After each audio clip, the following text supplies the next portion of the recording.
জাইকো কি অবস্থা? এই কি জ্যাম সরবে না নাকি? আরে আমি কি করব? এটা কি ধরনের কথা বলছিস? সবাই তো ওয়েট করছে পডকাস্টের জন্য, আমরা এখানে বসে আছি সবকিছু নিয়ে। সেই জ্যাম কখন ছাড়বে আল্লাহ, একটা মাস দেরি হয়ে যাচ্ছে।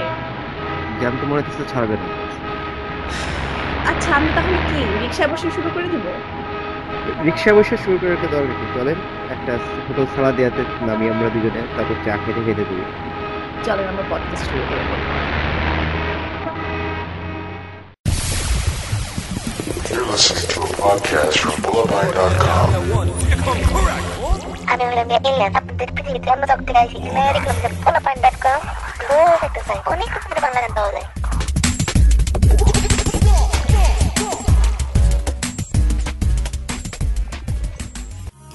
তুই গান গা ইচ্ছে মতো, বাতাসকে খুশি করে বাঁচ। আদরের পোলাপানরা, সবার কি খবর? প্রত্যেকবারের মতো আমি এবারও আপনাদের সাথে আছি মায়া পাইন, এবং আমার সাথে কাবাব মে হাড্ডি হয়ে আছে সাইকো। হিরো পোলাপাই। আচ্ছা, আমরা এই episode এ কি কি নিয়ে কথা বলতেছি? আমাদের এই এপিসোডে আমরা অনেক কিছু নিয়ে কথা বলছি, যেহেতু আমরা লাস্ট মান্থের এপিসোড মিস করেছি, সো আমাদের অনেক কথা জমে গেছে। যে কথাটা সবার ফার্স্টেই মেনশন করতে হয় সেটা হচ্ছে যে জুন 30-তে পোলাপাইন.com কো-স্পন্সর করেছে দ্য কনসার্ট আন্ডারগ্রাউন্ড রিসারেকশন। আর পুরো ইভেন্টটা অর্গানাইজ করছে আন্ডারগ্রাউন্ড ইনকর্পোরেটেড। জোস। সো আপনারা যখন আমাদের এপিসোডটা যখন শুনছেন তখন অলরেডি কনসার্টটা হয়ে গেছে।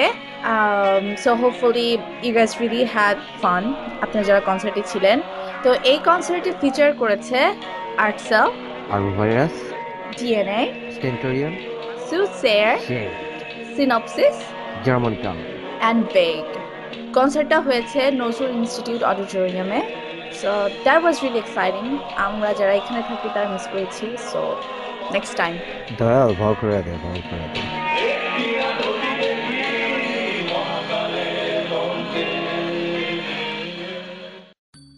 ও, এসটিভির মাইনর রিফ্লেকশন অ্যালবামটা বের হচ্ছে।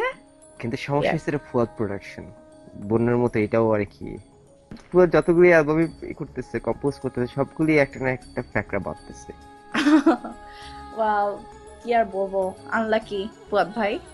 আরে ফুয়াদ ভাই তো এখন ব্যস্ত মানুষ, লাইক সে আর্জিং করছে রেডিও ফুর্তিতে, উইচ বাই দ্য ওয়ে শোটা আমাদের ফোরামে আছে, so you guys can check that out. Anyways, moving back to এসটিভির মাইনর রিফ্লেকশন অ্যালবাম। অ্যালবামটা হচ্ছে একটা fusion album and also mixed album, যেখানে গান করছে আনিলা পল and Harold.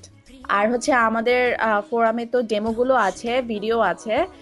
Assam, I mean উপল, পুনম আর আনিলার কথা তো মানে বলার কোনো অপেক্ষাই রাখে না, but Harold, for the first time I listen to him and he is just অসম।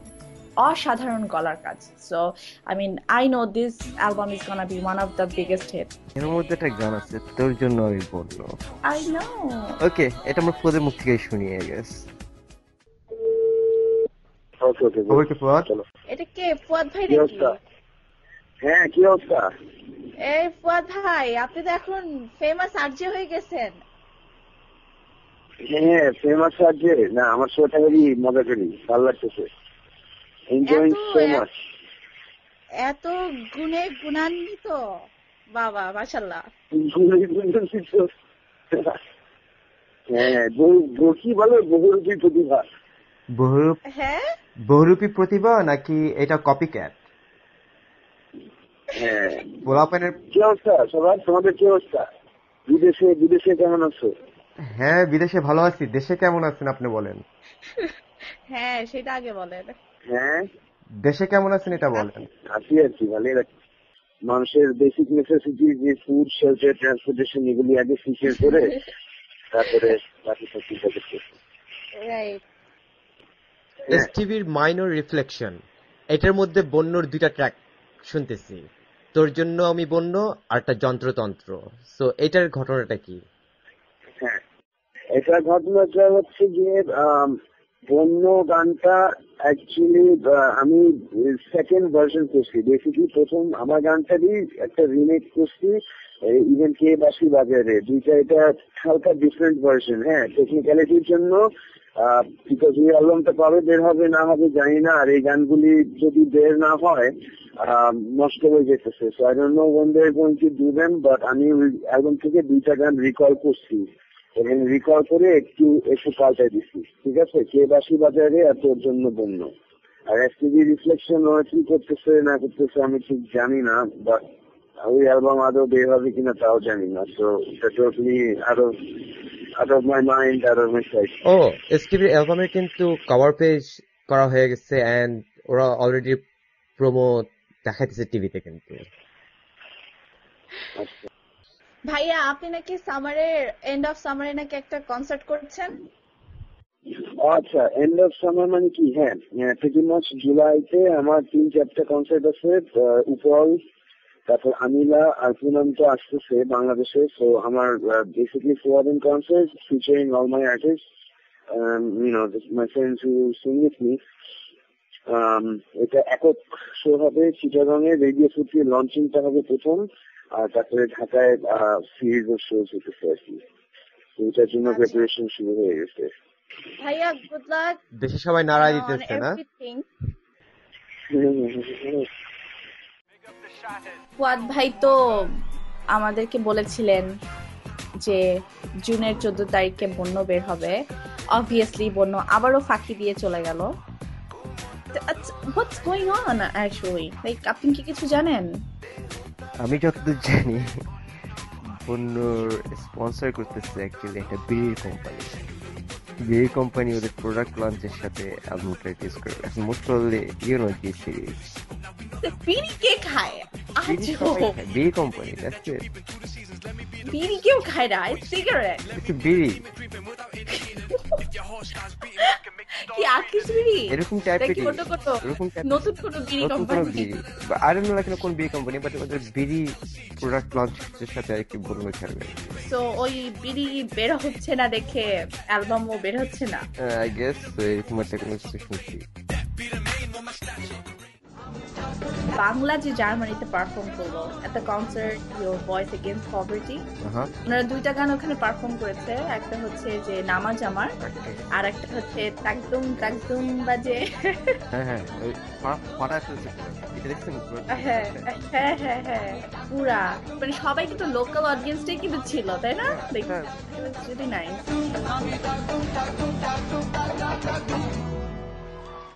আচ্ছা, অনেক ভেজর করলাম এতক্ষণ বসে। I have a surprise for you and for all of you listeners. সারপ্রাইজটা হচ্ছে top 5 songs of the month. Last 2 মান্থে না, গানগুলো release হয়েছে over the years, গাদা অ্যালবাম বের হয়, তাই না? তো গাদা অ্যালবামে ভিড়ে চাপা পড়ে যায় অনেক অসাধারণ সুর ও বাণী। তো আমরা চাই না সেটা হোক। এই জন্য আমরা সেই সব গানগুলো থেকে বাছাই করেছি 5টি অসাধারণ এবং অতুলনীয় গান। এই বাছাই পর্বের মধ্যে কে কে আছে? আমি একাই আছি, কারণ এই গানটা হচ্ছে পার্সোনাল ফেভারিট। তার মানে টপ 5 মানে আপনার টপ 5? অবশ্যই আমার top 5, like you guys have to listen to this. আচ্ছা, টপ লিস্টে শুনি। চারদিকে ক্রিকেট হাই, মানে প্রেমের মাঠেও সবাই ক্রিকেট খেলাখেলি করে। So listen for yourself. Number 5, প্রেমের century by Rashid and Momtaz. আমি করতে যদি পারি তোমার মঞ্জুরি, হবে আমার ভালোবাসার সেঞ্চুরি। আমি করতে যদি পারি তোমার মঞ্জুরি, হবে আমার ভালোবাসার সেঞ্চুরি। তুমি আমার এই জীবনের শততম টার্গেট। তোমায় নিয়ে খেলবো আমি ওয়ানডে প্রেমের ক্রিকেট। তোমায় নিয়ে খেলবো আমি ওয়ানডে প্রেমের ক্রিকেট। আমি করতে যদি পারি তোমার মঞ্জুরি, হবে আমার প্রেমের ডবল সেঞ্চুরি। আমি করতে যদি পারি তোমার মঞ্জুরি, হবে আমার প্রেমের ডবল সেঞ্চুরি। তুমি আমার এই জীবনের 200তম target.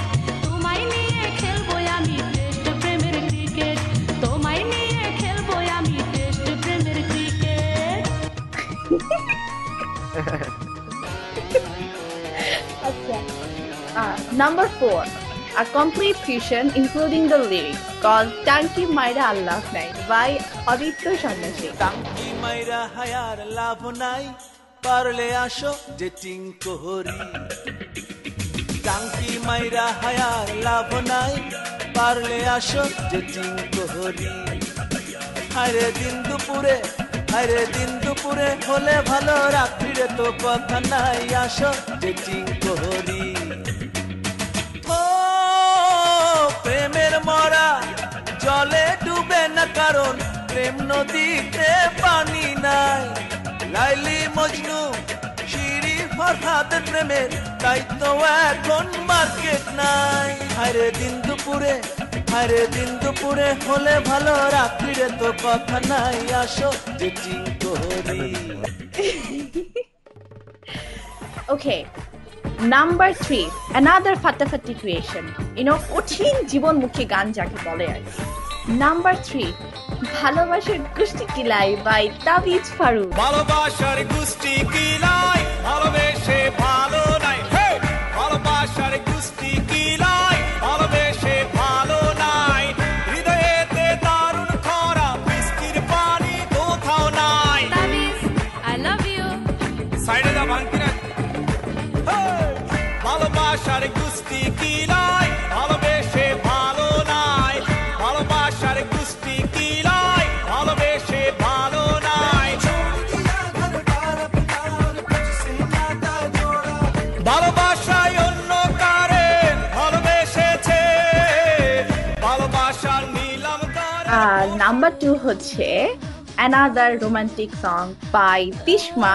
The song is Dhak Dhak Dhak Dhak. করে হৃদয় আমার,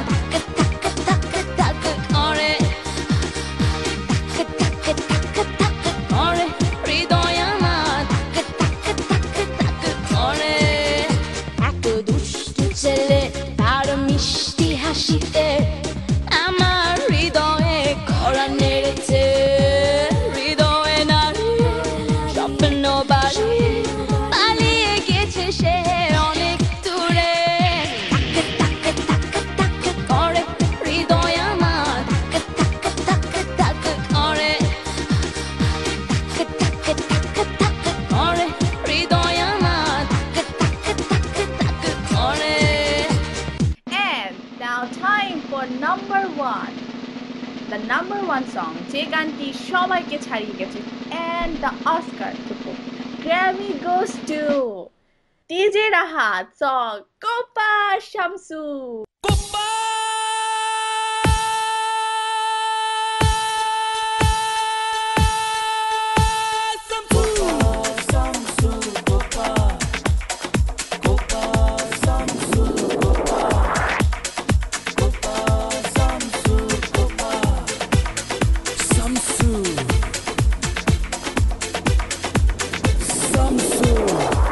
কে শামসু, কুপাচ্চাও কুপাও, কুপা শালাক ভাস করে ফেলা দাও, কুপাও।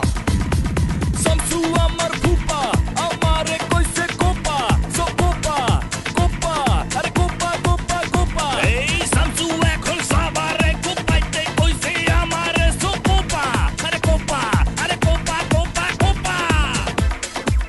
শামসু কুপাচ্চাও কুপা, হেলমেট পরে নিয়ে বুঝছাও। কোপা শামসু, শামসু কি করতে যাও, কুপাচ্চাও কুপা, কুপাতি হয় মজা। Copa Shamsu Copa. ভালো ভালো মানে মানুষ আরো পেন্ডা আর কি ভালো একটু ভাবাই করছে। ও আচ্ছা আচ্ছা, আহা কি বলেন, আমি তো মনে করলাম আপনি গানগুলা লাইক সাথে সাথে এখন বাসে যেই ডাউনলোড করে ফেলবেন, তারপর সারাদিন সারা রাত শুধু এই গানগুলা শুনবেন, মুখস্থ করে ফেলবেন। করতে থাকেন আপনি, শুনতে থাকেন আপনি। ও আচ্ছা আচ্ছা, গুড খান। এই গানগুলো তো এখন শুনলাম, তো সেগুলো রুচিশীল যেগুলো গান আছে সেই সব গানের কথা আমরা বলি। তো বাংলা গানের যে চেঞ্জটা কিন্তু এসছে, আমি বলবো যে এই 10 বছর আগে থেকে মোটামুটি একটা চেঞ্জ এসেছে, যখন অনেক পায়োনিয়ার যারা বাংলাদেশের ব্যান্ড কিংবা আধুনিক সঙ্গীত শিল্পী যারা আছেন, সেখান থেকে কিন্তু এই পরিবর্তনের ধারাটা কিন্তু আস্তে আস্তে এসছে, যাদের মধ্যে মানে দলছুটের কথা বলতেই হয়। কি বলেন? বাপ্পা ভাই, ফিউশন জিনিসটা এটা দলছুটি আছে। দলছুট সবার মোস আছে, ছিল। বাপ্পা মজুমদারের মোস ছিল না। সঞ্জীব ভাই তো ছিল। কি হয়েছে? সঞ্জীব ভাই আর বাপ্পা ভাই নিয়ে তো দলছুট না, দলছুটে তো আরো আছে, তাই না? আর বাকিগুলি আসলে দুজনকেই তো খালি চিনি। ওয়েল, আমরা আজকে বাপ্পা ভাইয়ের সাথে কথা বলবো। ঠিক আছে, আমরা তাহলে আর সময় নষ্ট না করে বাপ্পা ভাইয়ের সাথে কথা বলি, ওনার মুখে দলছুটের কথা এবং ওনার সোলো ক্যারিয়ারের কথা শুনি। ইন্টারভিউটা কাকে আমি নামটা ধরে ডাকি, কে বা বল মুখটা তুলে যায়, আমার চোখে অন্য দুটি চোখ, স্বপ্ন সমান সমুদ্র ভাবা। হ্যালো বাপ্পা ভাই, আসসালামু আলাইকুম। ওয়ালাইকুম আসসালাম। শোনা যাচ্ছে? হ্যাঁ, শুনতে পাচ্ছি। বাপ্পা ভাই, আপনি তো এত ব্যস্ত মানুষ, আপনাকে তো আমরা কত মাস ধরে খুঁজছি, পাই না। হ্যাঁ রে ভাই, ব্যস্ত তো একটু থাকতেই হয়, করতে হবে না, কাজ করতে হবে তো। এখন তো রাত কত, অলমোস্ট রাত 2টা, এখনো কাজ করেন নাকি? আমি একটু আগে, আমি এখন চিটাগাং, আমি শো থেকে ফিরলাম। শো? কিসের শো? 8 ঘন্টা আগে শো থেকে ফিরলাম। এটা চিটাগাং ক্লাবে একটা শো ছিল আমার। আচ্ছা আচ্ছা। প্রতি মাসে আপনার কোনো না কোনো কাজ আমরা শুনি, হয় অ্যালবাম বের হচ্ছে আপনার কম্পোজ করা, তা না হলে আপনার জিঙ্গল করা শুনছি। তো আপনি কিভাবে ম্যানেজ করেন এত কিছু? সবার একই প্রশ্ন। আচ্ছা, এখন বিষয়টা হচ্ছে কি, খুব সহজ সাধারণ কথা, সেটা হচ্ছে যে আমার প্রফেশনটাই হচ্ছে মিউজিক। তো আমার কাজ কিন্তু মানে অনবরত মানুষ শুনবেই, এবং এটাই স্বাভাবিক। কিন্তু অ্যালবাম কিন্তু সেই অর্থে কিন্তু আমার বের হয় না। আমার সোলো অ্যালবাম কিন্তু একটু লক্ষ্য করলে দেখবেন, আমার সোলো অ্যালবাম কিন্তু 1-1.5 বছরের মতো গ্যাপ থাকে একটা থেকে আরেকটায়। আমাদের ব্যান্ড যেটা দলছুটেরও প্রায় 4 বছর হয়ে গেছে। 4 বছর বেরিয়েছে। আবার আপনার দিন বাড়ি যায়ও তো 3 বছর পরে বের হলো। দিন বাড়ি যায় 3 বছর পর বের হলো। হ্যাঁ, এই হচ্ছে অবস্থা। কিন্তু আমার নিজের কিছু আছে, কিছু প্রজেক্ট আছে, কাজ করছি, তো ওগুলো নিয়ে চিন্তা ভাবনা আছে। সন্দীপনে 3rd একটা অ্যালবামের কাজ করছি, ওটা মিউজিক আমি করছি, সুর কথা করছে আরেকজন। আরো কিছু প্রজেক্ট আছে নতুন আর্টিস্টকে নিয়ে, এই আর কি। কিভাবে ম্যানেজ করেন ব্যান্ড, তারপর মিক্সড অ্যালবাম, সোলো অ্যালবাম, তারপর রিমেক, সব একসাথে কিভাবে ম্যানেজ হয়ে যায়? আসলে ম্যানেজ হয়ে যায়, মানে ম্যানেজ করে ফেলতে পারি। আসলে টাইম স্কেডিউলটা একটু বুঝে শুনে করলেই হয়ে যায়। আসলে এখন তো আবার উপস্থাপনাও করতে হচ্ছে একটা প্রোগ্রামে, ওই টাইমটাও বের করতে হচ্ছে, এই আর কি, হয়ে যায়। আপনার অবশ্য অনেকের একটু কমপ্লেইন আছে, যে অনেকে বলছে যে আপনার গানের মধ্যে অনেকটা একঘেয়েমি চলে এসছে, অনেকেই বলে এই গানের সাথে ওই গানের মিল আছে, এই গানের সাথে ওই গানের মিল আছে, আবার অনেকে বলছে যে কোয়ালিটি ওভার কোয়ান্টিটি, নাকি কোয়ান্টিটি ওভার কোয়ালিটি, কোনটা হয়ে গেছে? তো আপনি আপনার আমি always I believe in quality, হ্যাঁ, নাম্বার 1 কথা। আর একঘেয়েমি যে বিষয়টা বলছেন, দিনবাড়িতে অ্যালবামটা শুনলে আমার মনে হয় ধারণা কিছুটা পরিবর্তন হবে, যদি কেউ গোড়া ধারণা নিয়ে না থাকেন। হ্যাঁ, এখন বাপ্পা মজুমদার সম্পর্কে একটা মন্তব্য করতে হবে, করে ফেললাম, বলে দিলাম যে ওনার সব গান একরকম। দিনবাড়ি যে অ্যালবামটাতে আমি চেষ্টা করেছি, সর্বান্তকরণের চেষ্টা করেছি আমার এই জায়গা থেকে সরে আসার, যে আমি একঘেয়েমি থেকে বের হয়ে আসার একটা চেষ্টা করেছি, যে একটু ডিফারেন্ট ফ্লেভারের কিছু গান দেওয়া, ডিফারেন্ট টাইপের গান করার চেষ্টা করেছি। একটা বিষয় আমার বলাটা খুব বেশি জরুরি, সেটা হচ্ছে যে কোনো কম্পোজার বা সুরকার যাই বলেন না কেন, তার কিন্তু পার্টিকুলার একটা জায়গা থাকে, একটা সিগনেচার থাকে। Right, exactly. সে বারবার কিন্তু ওই সিগনেচারের দিকে ফিরে আসে, ওই সিগনেচারটা তার আসবেই। এটা যে কোনো কম্পোজারের আসবে, যে কোনো কম্পোজারের। যদি আপনি কোনো লেখকের কথা বলেন, তার লেখার মধ্যে দেখবেন কোনো না কোনো শব্দের প্রতি তার উইকনেস আছেই। সবার একটা স্টাইল থাকে, ঘুরে ফিরে সে। এক্স্যাক্টলি। কিছু কিছু মানুষের কিছু কিছু জায়গায় দুর্বলতা থাকে, এবং দুর্বলতা বলতে এটা পজিটিভ দুর্বলতা আমি বলবো, যে ওই জায়গাটা তার সিগনেচার, এটা তার আইডেন্টিটি, সে তার আইডেন্টিটির দিকেই ফিরে আসে বারবার। তো সুতরাং এখানে খারাপ কিছু আছে বলে আমার কাছে মনে হয় না। বাপু ভাই, আমার কোশ্চেন, যে কোনো ব্যান্ডের মেম্বার অথবা কোনো ব্যান্ড কোনো ইন্টারন্যাশনাল আর্টিস্টের সাথে গান গাইছে, এটা আপনি মনে হয় ফার্স্ট গাইছেন অঞ্জন দত্তের সাথে, একটা মিক্সড অ্যালবাম বাই করছেন।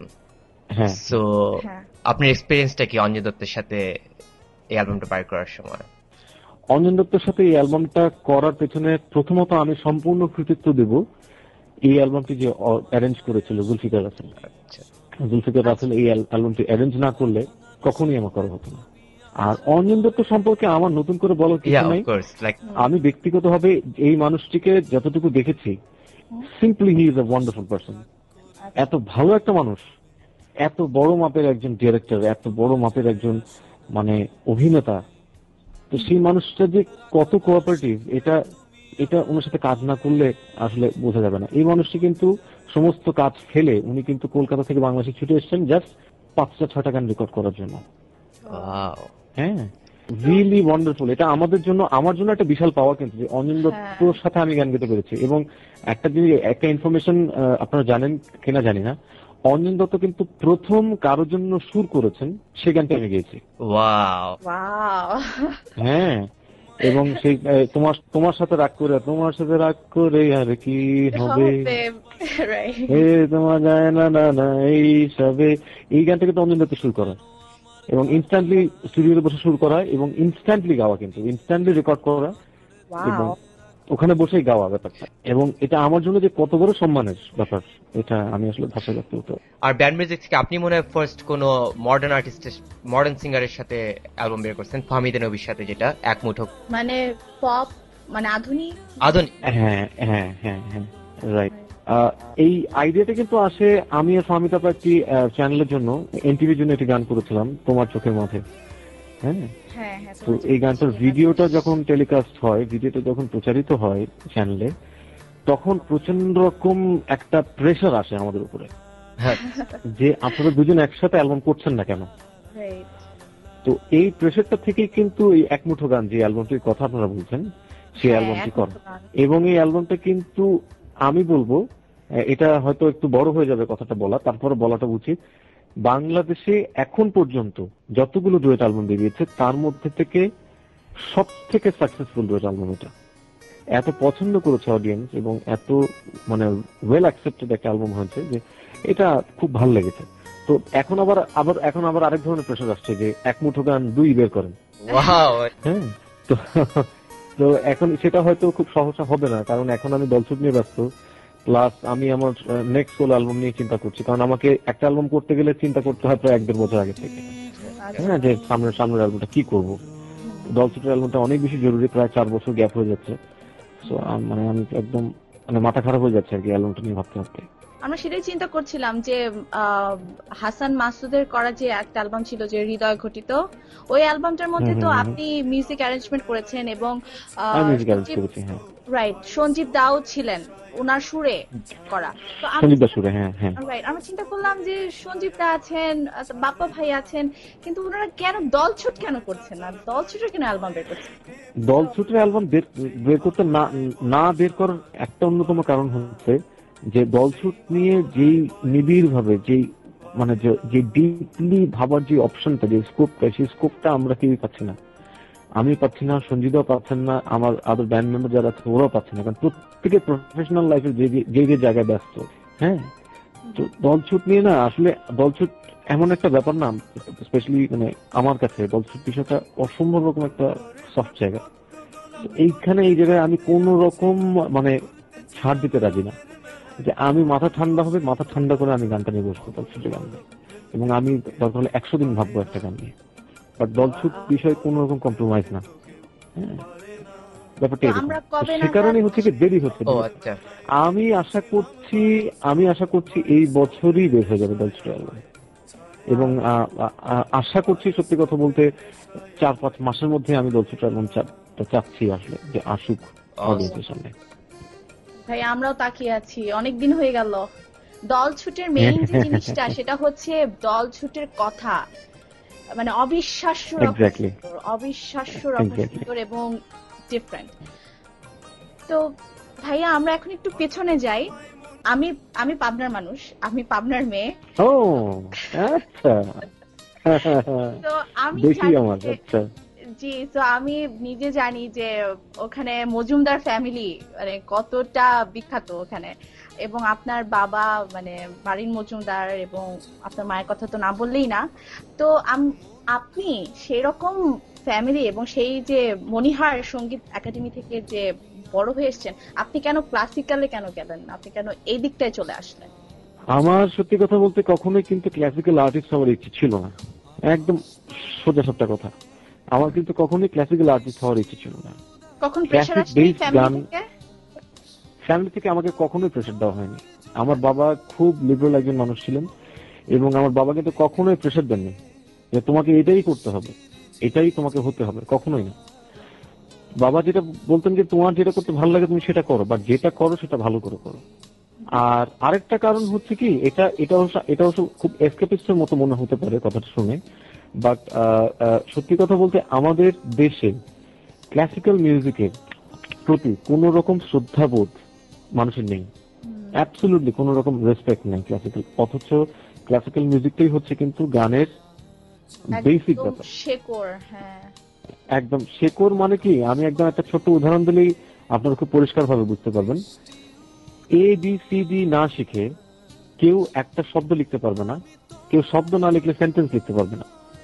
তো সারেগামা না শিখে আমি কেমন করে আমি আশা করি যে আমি একজন গায়ক হব? এটা বললে আমি বললে হয়তো খুব খারাপ শোনাবে, কিন্তু তারপরেও বলতে আমি বাধ্য হচ্ছি।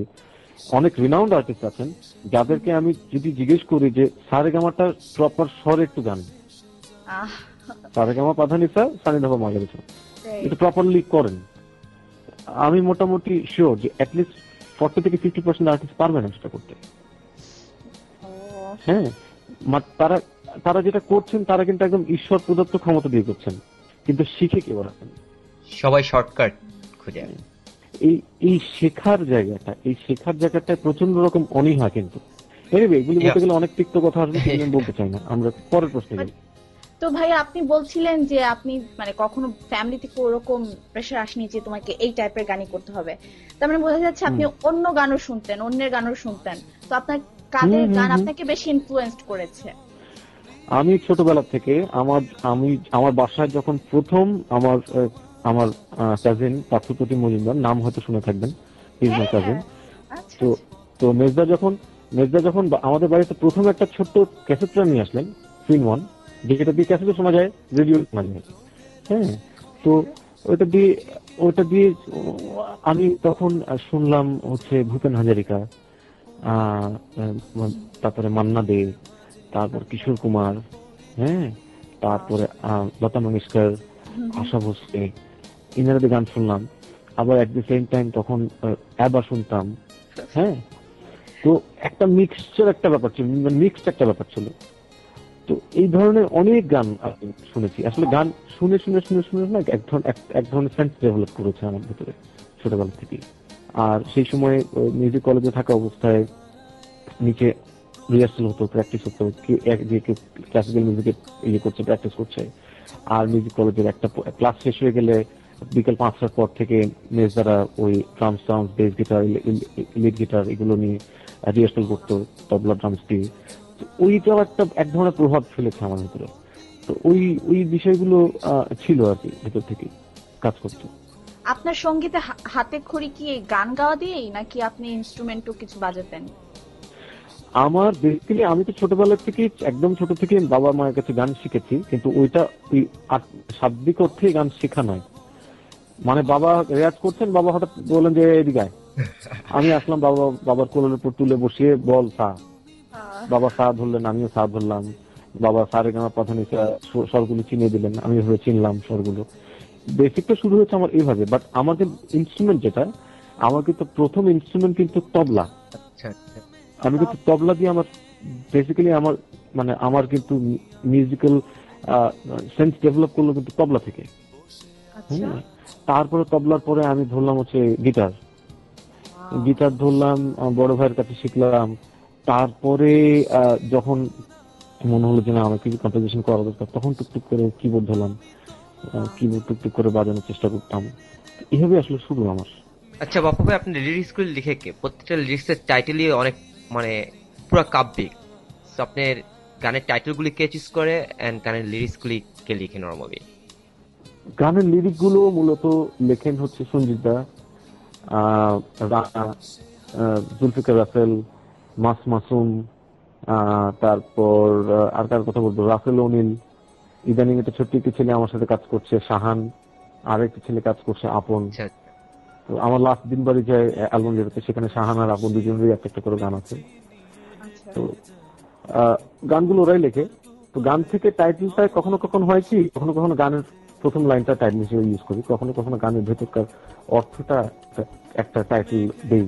সেটা কখনো আমি করি, কখনো সঞ্জিতদা করেন। যেমন শঙ্খ ভালোবাসা গানটা অসাধারণ একটা গান, গানটা ঠিক মাঝখানে শঙ্খ ভালোবাসা দেখে এত সুন্দর, অদ্ভুত সুন্দর গান। হ্যাঁ এক্স্যাক্টলি। ভাইয়া আপনার কাছে আমার কোশ্চেন সেটা হচ্ছে যে একটা নাটকে গান ছিল যে বন্ধু মোর দেহ কাটি বানাইমু এক নাও, তো গানটা কি মানে কোনো অ্যালবামে আছে নাকি? আমি আর এই গানটা সম্পর্কে কিচ্ছু জানি না, শুধু জানি আপনার গাওয়া গানটা। এই গানটি ছিল একটি নাটকের জন্য করা এবং এটি রানা ভাইয়ের লেখা।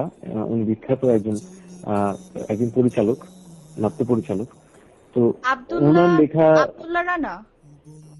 হ্যাঁ এক্স্যাক্টলি। তো ওনার লেখা এই গানটিও লেখা, গানটা সুরও ওনার, গেয়েছিলাম আমি শুধু অ্যাকোস্টিক গিটার দিয়ে একটা নাটকের জন্য।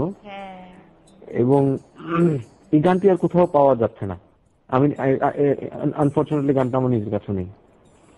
ভাই আমরা করেছি কি ওই নাটকের ওখান থেকে রেকর্ড করে রেখেছি গানটা। হ্যাঁ কপাল, এটা আমার কাছে নাই। এই গানটার জন্য মানুষজন আমাকে পাগল করে ফেলেছে, এখনো বলে আমাকে। গানটা আসলে আদৌ করা হবে কিনা জানি না। ভাইয়া করে ফেলেন, শুধু ওই অ্যাকোস্টিক গিটারটা দিয়ে করে ফেলেন একটা নতুন। হ্যাঁ দেখি, আসলে একটা প্ল্যান আছে, দেখা যাক কি, হয়তো সামনের অ্যালবামে হয়তো করে ফেলবো। লোকেশন চাঁদের কোনা, এটা হচ্ছে আমার one of my favourite song. এখন এরকম গান কি মানে সিরিয়াসলি মানে জোস, মানে আমার এই ধরনের গান অথবা এই ধরনের লিরিক্স সহ গান কি আপনার আরো করার ইচ্ছা আছে? আমরা কি আরো পাবো? আমি বলি, আমার না এই গানটা লেখার কিন্তু কথা না আমার। হ্যাঁ আমার না হুট করে একদিন একটা হঠাৎ করে এক ধরনের ফিলিং এর জায়গা থেকে তৈরি হয় না মানুষের, এক ধরনের কোনো একটা জায়গায় একটা কোথাও মানুষের মনের ভিতরে কোথাও একটা খুব শূন্যতা থাকে, ওরকম একটা জায়গা থেকে আসলে গানটা তৈরি। হ্যাঁ, এবং এটা কিন্তু খুব খুব সহজ স্বাভাবিক একটি চিত্র। প্রেমিক প্রেমিকার মধ্যে, প্রেমিকার চোখের দিকে তাকাচ্ছে, প্রেমিকার চোখ সরিয়ে নিচ্ছে।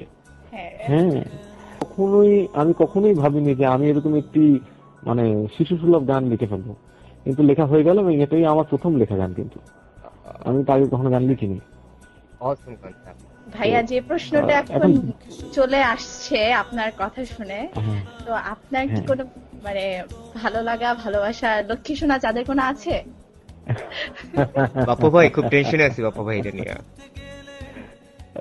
হ্যাঁ কেন রে ভাই? কারণ আপনারা যদি আর কি ফুলসিরাতের পথ না পার করেন তাহলে আমরা তো আটকে রয়েছি এখান থেকে, কারণ সবাই আপনার দিকে যাইতে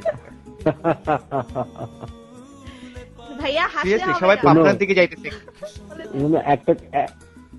একটা কথা বলি, কথাটা খুব সাংঘাতিক রকম সত্য, কিন্তু তারপরে বলি, সবাই বিয়ে করে বিয়ের পেইন বোঝে, আমি বিয়ে না করে বিয়ের পেইন বুঝে ফেলেছি, বুঝছো? আমি নিজে এখন পর্যন্ত বিয়ে করিনি, বিয়েটা বোধহয় খুব তাড়াতাড়ি করে ফেলতে হবে, তাড়াতাড়ি করে, সুতরাং তোমাদের রাস্তা ক্লিয়ার হয়ে যাবে। কিন্তু বিবাহ নামক এই পেইন থেকে যত দূরে অবস্থান করা যায় ততই মঙ্গল, বিশেষ করে ছেলেদেরকে বলছি আর কি। তার মানে ভাইয়া কি পাত্রী একদম রেডি আছে? পাত্রী আমার, হ্যাঁ আমার পাত্রী রেডি আছে বলতে, আমি একটি মেয়েকে খুব পছন্দ করি এবং বিস্তারিত নাই বলি। হ্যাঁ, তবে মনে হচ্ছে হয়তো, আমি জানি না আদৌ হবে কিনা, হয়তো এই বছরের মধ্যেই হয়তো ফাঁসিতে ঝুলতে হবে আর কি। ফাঁসিতে যত দেরিতে সম্ভব ঝুলো, এটাই বলবো। আচ্ছা বাপ্পা ভাই, কিছুদিন আগে দেখলাম যে আপনার পুরানো কিছু গান নিয়ে নতুন মোড়কে একটা সিডি বের হয়েছে মার্কেটে। তো এক্স্যাক্টলি, হ্যাঁ। এটা ওই কি ব্যাপারে মতামত আর আপনার কি? কি মন্তব্য? মানে বিষয়টি আমার কাছে এত জঘন্য লেগেছে, মানে আমি প্রচন্ড রকম আপসেট ছিলাম এই বিষয়টা নিয়ে, আমি এখনো বিষয়টা নিয়ে আপসেট, এবং এর মতো জঘন্য রকম কাজ আদৌ আর হয় কিনা আমার সন্দেহ। কারণ এই অ্যালবামটি যে বেরোচ্ছে বা এরকম একটি অ্যালবাম বের করার প্ল্যান করছে, আমার এই বিষয়ে কিন্তু কোন রকম ধারণাই ছিল না। আমি অ্যালবামটি বের হওয়ার এক সপ্তাহ পরে খবর পেলাম যে আমার নাকি নতুন একটা অ্যালবাম বেরিয়েছে, অথচ আমি নিজে জানি না। দেখলাম যে সব পুরোনো গান, এবং অ্যালবামের কোথাও লেখা নাই যে এগুলো সব পুরোনো গান, বা অ্যালবামটি একটি কম্পাইলড অ্যালবাম, বিভিন্ন অ্যালবাম থেকে গান কালেক্ট করে করে এই অ্যালবামে ঢোকানো হয়েছে। তো বিষয়টি হচ্ছে কি, মানে এটা হচ্ছে যে প্রোডাকশন কোম্পানি কাজটি করেছে তারা একদম স্ট্রেট হবে তারা একটা বেআইনি একটি কাজ করেছে। হ্যাঁ, এটার কোনো আইনগত ভিত্তি নাই এই ধরনের কাজ করার। কারণ আমরা গান দিই কিন্তু খুচরো গান দিই না, আমরা একটা গান দিই একটা অ্যালবামের জন্য, এবং সেই অ্যালবামের জন্যই গানটি ব্যবহার হবে, অন্য কোনো অ্যালবামে গানটি যেতে পারবে না। আমরা এই শর্তেই গান দিই।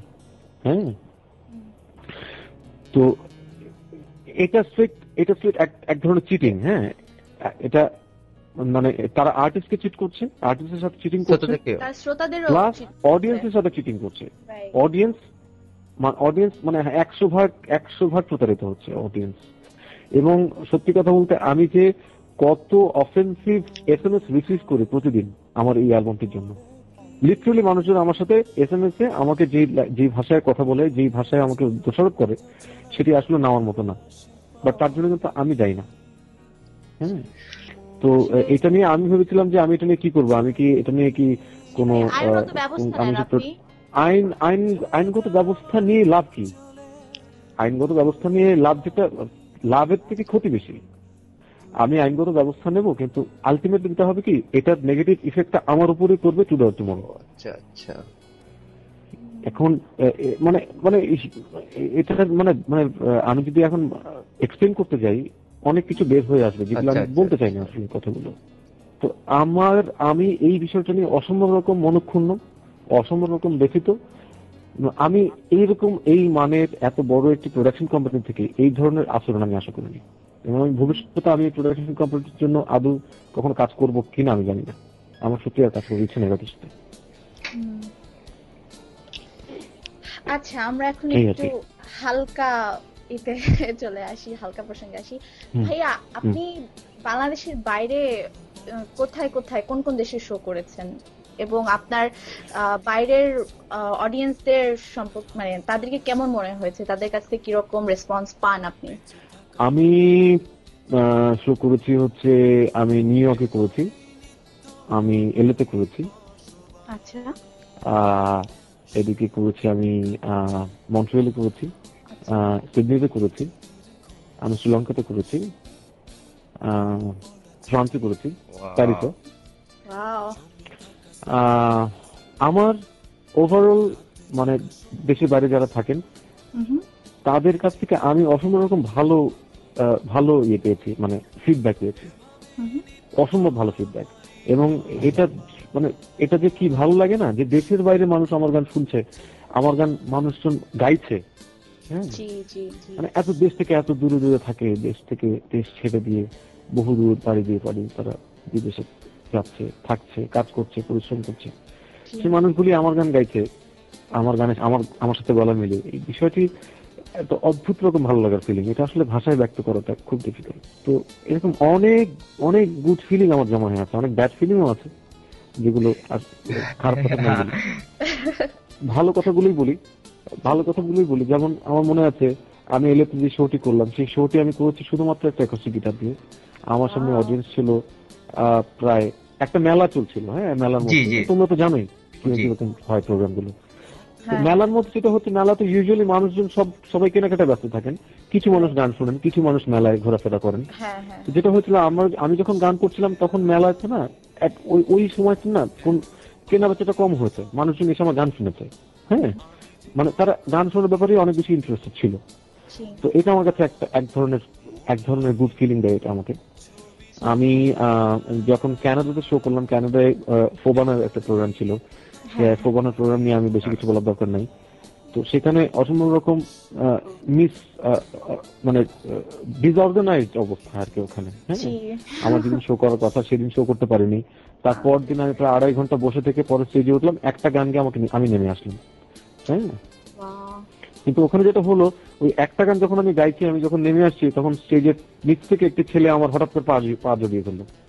বল, বাপু ভাই আপনি যাবেন না? আপনার জন্য গতকাল বিকেল 4টা থেকে বসে আছি। তো তো আমার তো উপায় ছিল না। আমি বললাম যে আমার তো একটা গানের বেশি আমার সময় নেই। তো অসংখ্য ভালো ভালো ফিলিং আমার ভিতরে জমা হয়েছে এবং পজিটিভ, সবই পজিটিভ আসলে। ভাইয়া এখানে আমি একটা কথা মানে আপনাকে বলতে চাই যে আমাদের এখানে কিন্তু অনেক ভালো ভালো শিল্পীও আছে যারা বাংলাদেশে খুব ভালো গান করতেন, এখানে চলে এসেছেন কিংবা এখানেই ভালো গান করছেন। তো তারা কিন্তু সুযোগ পাচ্ছে না, এখানে ওরকম ভালো কম্পোজার নেই, ওরকম মানুষ কেনে না, বলে যে আর কোথাকার কে করে না। কিন্তু এখন যেমন ফুয়াদ ভাইয়ের জন্য, উনি তো রিসেন্টলি নিউ ইয়র্ক থেকে ঢাকায় তো মুভ করলেন, কিন্তু ফুয়াদ ভাইয়ের জন্য দেখা গেল যে আমাদের ভেতর থেকে অনেক ভালো ভালো শিল্পী সুযোগ পেল এবং আমরা তাদের গান শুনে আমরা মুগ্ধ যে ওয়াও, অদ্ভুত সুন্দর গায়। তো আপনার কি কখনো এরকম মনে হয় যে কোনোভাবে মানে কন্ট্রিবিউট করা যদি যায় বা কেউ যদি আপনাদের সাথে যদি যোগাযোগ করেন, আপনি কোনোভাবেই করতে পারবেন কম্পোজিশন করতে? দেখো, আমি না সবসময়, আমি একদম সোজা একটা কথা বলি, আমি সবসময় চাই নতুন আর্টিস্ট আসুক, ঠিক আছে? এবং আমি আমার সাধ্যমতো চেষ্টা করি নতুন আর্টিস্টকে কোঅপারেট করার জন্য। বাট একটা জিনিস আমি সবসময় মেনটেন করার চেষ্টা করি, সবসময় পারি তা বলবো না, বা চেষ্টা করি, সেটা হচ্ছে যে গাইবে সে যাতে ভালো করে গাইতে পারে, তার যাতে সেই ক্যাপাবিলিটি থাকে। ভালো গাইতে পারলেই সেই গানটাকে আরো ভালো করা যায়। বাট যে ভালো গাইতে পারে না, তার সেই ভালোটাকে তুমি কতই বা ভালো করবা।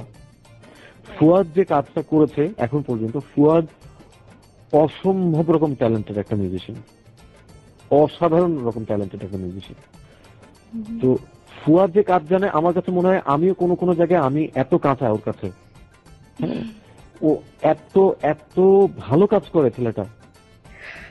মানে ফুয়াদের মতো কম্পোজাররা মানে যত বেশি নতুন আর্টিস্টদেরকে মানে প্রমোট করবে, তত নতুন আর্টিস্ট বের হয়ে আসবে। হ্যাঁ, বাট আমি সবসময় নতুনদের পক্ষে। নতুনরা আসবে, নতুনরাই জায়গা নেবে, নতুনরাই লিড করবে একটা পর্যায়ে গিয়ে। যে কারণে আমি এই প্রশ্নটা জিজ্ঞেস করলাম সেটা হচ্ছে যে কামাল চৌধুরীর করা, আপনারই করা, অ্যারেঞ্জ করা সব, তো ওটা আমি জানি যে উনি হচ্ছে লন্ডনে থাকেন। তো ওটা যেভাবে হলো, তো আমার ভাবছিলাম যে তাহলে হয়তো আরো যারা এখানকার আর্টিস্ট আছেন তারা হয়তো বা ইন্টারেস্টেড হলেন, বাংলাদেশে গেলেন, কোনোভাবে আপনার সাথে যোগাযোগ করলেন। তো ইজ দ্যাট পসিবল? অবশ্যই পসিবল, কেন নয়? কিন্তু ওই যে আমি বললাম, কামালের একটা বিষয় আছে, এটা আমি কামালকেও বলেছি, কামালের ওর নিজের আরো একটু প্রস্তুত হওয়া প্রয়োজন গান গাওয়ার জন্য। কামালের নিজের আরেকটু প্রস্তুত হওয়া প্রয়োজন। বাট এরকম কিন্তু অনেক আর্টিস্ট আছে, নিউ ইয়র্কে আছে, লন্ডনে আছে, বিশ্বের বিভিন্ন জায়গায় আছে, যারা অসম্ভব ভালো গায়, বাট যারা কোনোভাবে স্কোপ পাচ্ছে না। তো সেরকম কেউ যদি আমার সাথে যোগাযোগ করে, আমি আমার সাধ্যমতো চেষ্টা করবো ভাই, আমি আমার সাধ্যমতো চেষ্টা করবো ভালো কাজ করার জন্য। আপনি তো এখন তো করতেছেন fusion and modern song, so আপনি এই দুইটা বাদে কি অন্য কোনো জেনারেল মিউজিক করার কি প্ল্যান আছে? লাইক রবীন্দ্রসঙ্গীত অথবা নজরুল গীতি, এই দুইটা নিয়ে কোনো এক্সপেরিমেন্ট করার ইচ্ছা আছে? আমার রবীন্দ্রনাথের গান নিয়ে এক্সপেরিমেন্ট করার ইচ্ছা আছে, বাট সেটা এখন না। যদি বেঁচে থাকি, সুস্থ থাকি, আরো 10 বছর পর করতে চাই। আর একটু ম্যাচুরিটি দরকার রবীন্দ্রসঙ্গীত নিয়ে কাজ করতে গেলে, রবীন্দ্রনাথের গান নিয়ে কাজ করতে গেলে অনেক ম্যাচুরিটি দরকার। সেই ম্যাচুরিটি লেভেলে আমি এখনো পৌঁছাইনি। নজরুলের গানের ক্ষেত্রেও তাই। আপনি কি এখন কি নতুন কোনো অ্যালবামের জন্য কাজ করতেছেন? আমার একটা নতুন প্রজেক্ট আছে, এক মিক্সড অ্যালবামের, 4জন আপকামিং আর্টিস্ট আর 2জন একদম নতুন আর্টিস্ট যাদেরকে কেউ চেনে না। আচ্ছা, 4জন কারা? 6জন আর্টিস্ট নিয়ে 4জন, একজন হচ্ছে কণা, একজন হচ্ছে মিলা, একজন হচ্ছে সুজন, আর একজন হচ্ছে সন্দীপন, আর 2জন একদম নতুন আর্টিস্ট। একজনের নাম হচ্ছে রাব্বি, আর একজনের নাম হচ্ছে নয়ন। এই 6 জন আর্টিস্টকে নিয়ে আমার একটি অ্যালবাম করার প্ল্যান আছে, এবং আমি এখন তো চিটাগাং এ আছি, আমি কালকে ঢাকায় ফিরি, তাহলে আমি ফিরে গিয়ে ওদের কাজটা হাতে দেবো। আচ্ছা জোস। তো ভাইয়া আপনার কাছে আমার শেষ কোয়েশ্চেন, সেটা হচ্ছে যে এখন দেখি না, আগে দেখতাম, সেটা হচ্ছে যে আপনি চশমা পরতেন সবসময়, তো আপনার চশমা পাওয়ার কথা। আমার চশমা আমি এখনো পরি, কিন্তু কিছুদিন হলো পড়ছি না, কারণ আমার চশমাটা ভেঙে গেছে, আর ব্যস্ততার কারণে চশমাটা বানানো হচ্ছে না।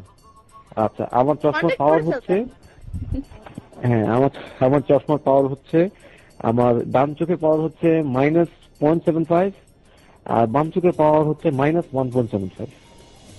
ও ওয়াও, আমি আপনার কাছাকাছি আছি, তো আমার কষ্ট করার কিছু নেই। তুমি চশমা করবে। আচ্ছা বাপু ভাই, একটা ইউজার আপনাকে একটা কোশ্চেন করছে, আমাদের সাইটের ইউজার। ওয়ারিদের জন্য আপনি যে গানটা করেছেন ওয়ারিদ টেলিকমের জন্য, সেটা আপনি দিন বাড়ি যায়, অবাক চোখে এন্ড ট্রিবিউট টু এ করিম অ্যালবামের কোন মিস্ত্রি, এই তিনটা ব্লেন্ড মনে হইতেছে। আপনি কি এটা খেয়াল করছেন, নাকি আপনার এরকমই প্ল্যান ছিল অ্যাকচুয়ালি? না, আমি এগ্রি করি না, আমি একেবারেই ডিসএগ্রি করছি। আমি এখনো শুনি না গানটা, তো আমি জানি না এটা। তুমি শুনে তুমি আমাকে কালকে ফোন দিও। সালাম বাংলাদেশ। সালাম বাংলাদেশ। সালাম বাংলাদেশ। জাস্ট একটা ছোট একটা কোশ্চেন, সেটা হচ্ছে আপনি আমাদের সাইটে জলদি যদি কোনো মন্তব্য যদি থাকে তো করতে পারেন। আমাদের সাইট পোলাপাইন.com, তোমাদের সাইট সম্পর্কে আমি অনেক শুনেছি, এবং পসিবলি আমি খুব বেশি উল্লেখ করতে চাই না, তোমাদের সাইটের অনেক সুনাম আমি শুনেছি, তবে হ্যাঁ সুনাম মানে অনেক পজিটিভ আমি শুনেছি, বাট আমি কিন্তু কখনো আমার যাওয়া হয়নি আনফরচুনেটলি। হ্যাঁ, আমি ধোকা হয়নি। আমি ফিরি শোনা, আমি সকালবেলা বেরিয়ে বাসা থেকে, আমি বাসায় ফিরি 2টা 2:30 3টার সময়, কখন কোনো বাসায় ফিরিও না। তো দিস ইজ মাই লাইফ। তো ভাইয়া থ্যাংক ইউ সো মাচ আমাদেরকে সময় দেওয়ার, তোমাদের দুজনকে, এবং আমাদের ইউজারদের জন্য আমাদের পোলাপাইনদের জন্য একটা কিছু বলবেন কি আপনি, কোনো উপদেশ? পোলাপাইনদের প্রতি আমার কোনো উপদেশ নাই, উপদেশ দেওয়ার মতো আমরা তো মনে করি আমি খুব ছোটখাটো একজন মানুষ, বা পোলাপাইন.com এর সকল পোলাপাইনদেরকে আমার অনেক অনেক ভালোবাসা। আচ্ছা, থ্যাংক ইউ ভাইয়া, আর গুড লাক অন তোমরা সবাই ভালো থাকো এভরিথিং। আর আমরা দল ছুটে অ্যালবাম জন্য অপেক্ষা করছি, এবং খুব শিগগিরই আপনার লক্ষ্মী সোনা চাঁদের কণাকে আপনার সাথে দেখার প্রতীক্ষা করছি। ওরে বাবা। আচ্ছা ঠিক আছে বাপু ভাই, তাহলে ঠিক আছে, ওকে, তোমরা ভালো থাকো। আচ্ছা তাহলে টেক কেয়ার। এতদিন পরে বাইরে হবে পৌঁছে অ্যালবাম, আই গেস আগের মতোই ফাটাফাটি হবে অ্যালবামটা, হোপফুলি টাইম মতো বাইরে হলে। সেটাই, যা হোক, ভালো অ্যালবামের যখন কথা আসলো, এই 1-1.5 মাসের মধ্যে অনেকগুলি অ্যালবাম বের হয়ে গেছে। যে টপ 5 শুনলাম আপনি মুখ থেকে, তাহলে ভালো অ্যালবাম কোনটা এটা আমাদের বুঝে হয়ে গেছে। যাই হোক, 2020 টিমের কাছে যাই, অনেকগুলি অ্যালবাম বের হয়েছে, ওনাদের কাছ থেকেই শুনি কোনগুলি শোনার উপযুক্ত। আচ্ছা চলেন।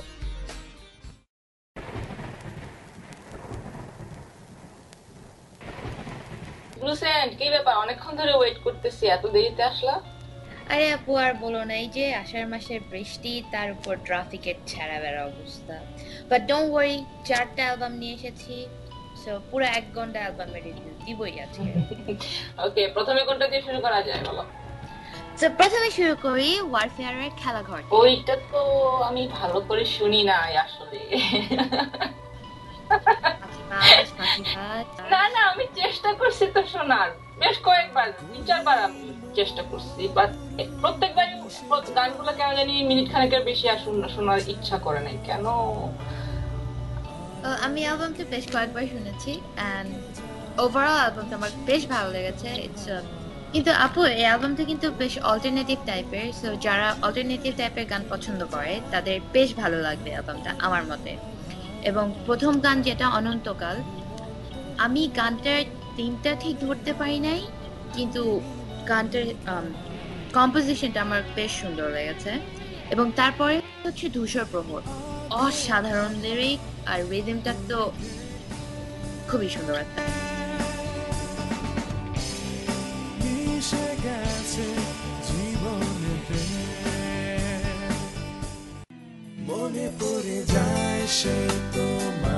তারপরে আচ্ছা এই গানটা খুব চেনা চেনা লাগলো আমার কাছে যতটুকু শুনেছি।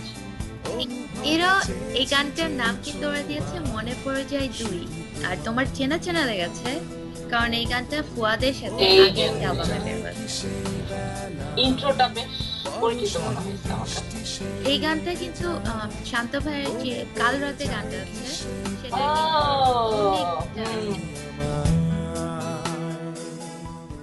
আর আরেকটা গান বেশ মেলোডিক এন্ড সুইট টাইপের এই হৃদয় এটা তিনটা সেলফ এক্সপ্লেনেটরি কিন্তু খুব সুন্দর আমার just music-এর rhythmটা বেশ ভালো লাগছে। So overall, it's a very good album. Give it a try and alternative type-এর যারা পছন্দ করেন আবার বলছি এটা আপনাদের ভালো লাগার কথা।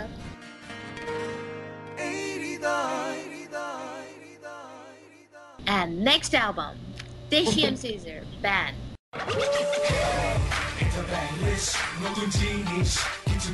এটা হলো একটা র‍্যাপ হিপ হপ টাইপের অ্যালবাম। তো আমি তো সব শুনিও না বুঝিও না কি বলবো বাট ওদের র্যাপিং স্টাইলটা বেশ ভালো হয়েছে।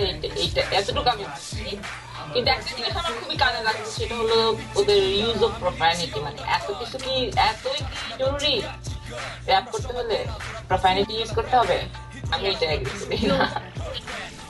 অ্যালবামের মধ্যে যে গানটা আমার বেশ ভালো লেগেছে সেটা হচ্ছে কনফিডেন্স। এটার মেসেজটা খুবই রিয়েলিস্টিক। তুমি অনেক সময় মোস্ট অফ দ্য টাইম তুমি 100% এফোর্ট দিয়ে একটা কাজ করো and even then you don't get the result you wanted and তারপরে যে হতাশাটা সেটাতে বসে না থেকে তুমি আরো কনফিডেন্স নিয়ে আরো স্ট্রাগল করে আরো কিছু ভালো করে দেখানোর চেষ্টা করো। সো এই গানটা খুবই encouraging, it's a strong one. Deshi এমসিজের সবাই কিন্তু বাংলাদেশে born and brought up and বেশ ভালোই হচ্ছে। স্কিপ খান যে র‍্যাপ করছে বেশ সুন্দর করে। ওদের র্যাপিং স্টাইল দেখে মনে হয় ওরা পুরো বাইট থেকে আসছে। like usually some people from Brooklyn or Oakland, they kind of do this sort of rapping, but their skills are amazing at rapping and this seems so natural. And তারপরে যে গানটা ভালো লেগেছে নিউ এজ, এটা social ইস্যুগুলোকে খুবই ভালোভাবে highlight করেছে and আমার কাছে মনে হচ্ছে সোশ্যাল ইস্যুগুলোকে অ্যাকচুয়ালি দে ওয়ার মকিং করলে তো ভালোই, কারণ আমিও বুঝি নাই যে ওরা কি গ্লোরিফাই করলো যে এই ব্যাপারগুলো যে না যে পার্টি করতেছি, ড্রিঙ্ক করতেছি, গার্লফ্রেন্ড নিয়ে ঘুরতেছি নাকি মকিং করতেছে। If it's mocking then it's fine, কারণ ওরা তুলে ধরলো যে কি চলতেছে। ওদের থিম যেটা আমি যেটুকু বুঝেছি যে এখন বাংলাদেশে দ্য ফিউশন ট্রেন্ড যে ইস্ট ওয়েস্ট সব কিছু মিলে একটা কিছু, ওয়ারাজ ওরা যেটা ফিউশন বলতে বোঝাচ্ছে যে বাংলাদেশের বিভিন্ন জায়গাতেই যত রকম কালচার আছে we don't need to import any other culture like hip hop or rap, আলাদা করে ইম্পোর্ট করার কিছু নেই, আমাদের মধ্যে এগুলো আছে। সো ওগুলোকে আমরা আরো ভালোভাবে তুলে ধরা উচিত। Especially obviously, obviously overall এদের হিপ হপ অ্যালবামটা খুবই সুন্দর হয়েছে and এদের ডেবিউ অ্যালবাম হিসেবে congratulations, I think it was a big success. So বাংলাদেশে যেগুলো আরো রাইজিং হিপ হপ ব্যান্ড আছে, দেশি এমসিজ will be a big influence on them.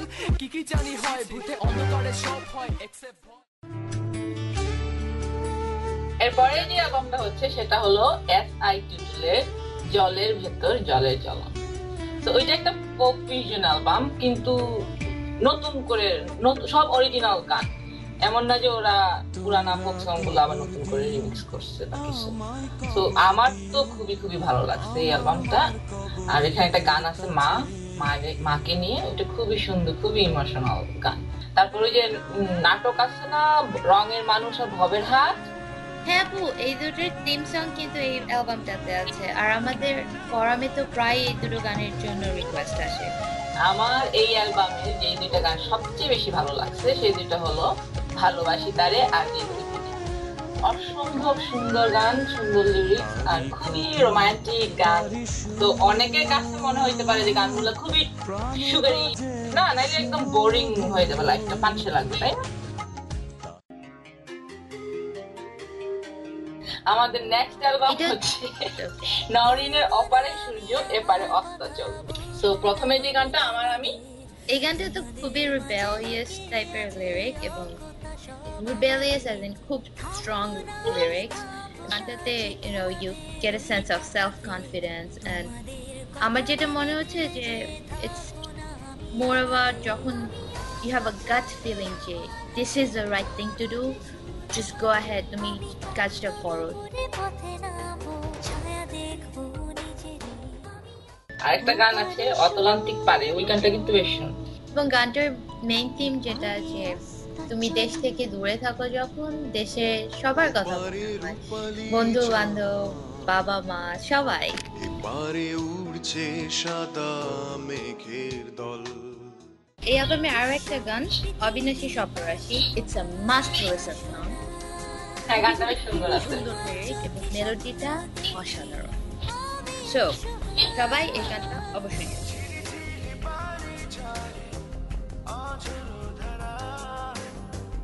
তো সবাই আজকে এখানেই, আল্লাহ হাফেজ, ইনশাআল্লাহ এর পরের এপিসোডে দেখা হবে। খোদা হাফেজ। আল্লাহ হাফেজ।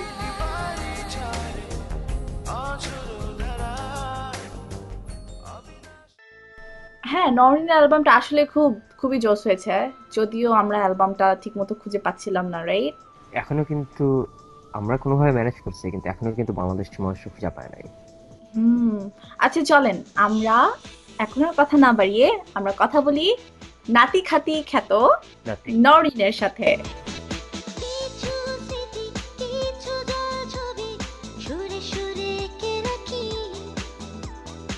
হ্যালো, আসসালামু আলাইকুম। ওয়ালাইকুম আসসালাম। নরিন আছে? নরিন। এই খবর কি? ভালো খবর, তোমার খবর কি? তুমি কে? যাইকো? ইয়া, কি খবর যাইকো? হ্যাঁ, হ্যালো। এই মাইয়া পাইন। হ্যাঁ, নরিন আপু কি অবস্থা? এই তো ভালো, তোমার কি খবর নরিন আপু? এই তো জি ভালো। তো ওনার অবস্থা হচ্ছে নাতি খাতি বেলা গেল ছুটি পারলো না, আহারে ট্যাপাটি। কি বলবো? ট্যাপাটিপির মা, সদরুদ্দির মা থেকে ট্যাপাটিপির মা হয়ে গেছে। হ্যাঁ, সদরুদ্দির মা, সেটাই। আচ্ছা, আমি মোটামুটি। হ্যাঁ, তো আপু এখন সবার ফার্স্টে বলেন যে আপনার এপারে সূর্য ওপারে অস্তাচল অ্যালবামটার কিরকম সাড়া পেলেন সবার কাছ থেকে? সারা পাওয়ার তো আমাকে মানে সুযোগই দিল না সাউন্ডটেক, আমি বলবো এটা, কারণ ইটস ভেরি এম্বারেসিং এবং অবশ্যই খুব স্যাড যে অ্যালবাম কোথাও পাওয়া যাচ্ছে না। সবাই এভরিবডি হ্যাজ লাইক সবার সেম কমপ্লেইন যে অ্যালবাম কোথাও নাই। আর কোথাও যেটা হলো যে ওরা ছাড়েইনি অ্যালবাম, এটা হচ্ছে কি সত্যি কথা। ওরা কোথাও দেয় নাই, they sent me like 500 copies, ওগুলাই শুধু আমার কাছে এসছে, কোথাও ছাড়েনি। এখন কেন তারা এরকম করলো এটা আমি জানি না। ওরা যদি আমাকে বলে যে ও তোমার অ্যালবাম চলবে না, দ্যাটস আ ডিফারেন্ট থিং, যে না আমরা অ্যালবাম ছাড়বো না। তারা আমাকে বলছে যে হ্যাঁ ওখানে পাওয়া যাচ্ছে, আমি মানুষকে বললাম ওখানে গিয়ে দেখো, আর মানুষের ওখানে গিয়ে দেখছে যে অ্যালবাম নাই। এন্ড আই ডোন্ট নো এটা কি ধরনের বিজনেস, এটা কি ধরনের strategy, I have no idea. আমি আসলে ভুল করলাম যে সাউন্ডটেকের কাছে যাওয়াটা ঠিকই হয়নি। লাইক ফুয়াদ আমাকে বলছিল যে তুই যদি চাস আমি আরশির সাথে কথা বলতে পারি। তো আমার কাছে ঠিক আছে বাদ দে, আমি দেখি আমাকে সাউন্ডটেকের সাথে আমার কথা হচ্ছে। সাউন্ডটেক বড় কোম্পানি, আমি হয়তো প্রবলেম হবে না আমার, ওরা পাবলিসিটি ভালোভাবে করবে, এ ধরনের প্রবলেম হবে না। আর আমি বুঝলাম এত বড় একটা কোম্পানি এ ধরনের একটা মানে এটা তাদের অ্যাটিটিউড। এখন পুরা মানে তারা চান্সটা নিল, যেহেতু আমি আর্টিস্ট হিসেবে আমি এত দূরে, আমার কোনো ওয়ে নাই, আমি ফোন করে করে আর রুচিও হয় না, সেরকম সময়ও নাই, এখানে এত বিজি লাইফ। আর এটা তো ওদের ব্যাপার, তাই না? ডিস্ট্রিবিউশন পুরো জিনিসটা তো ওরা টেক কেয়ার করবে। এটা তো মানে খুবই আনপ্রফেশনাল ওরা যেটা করলো।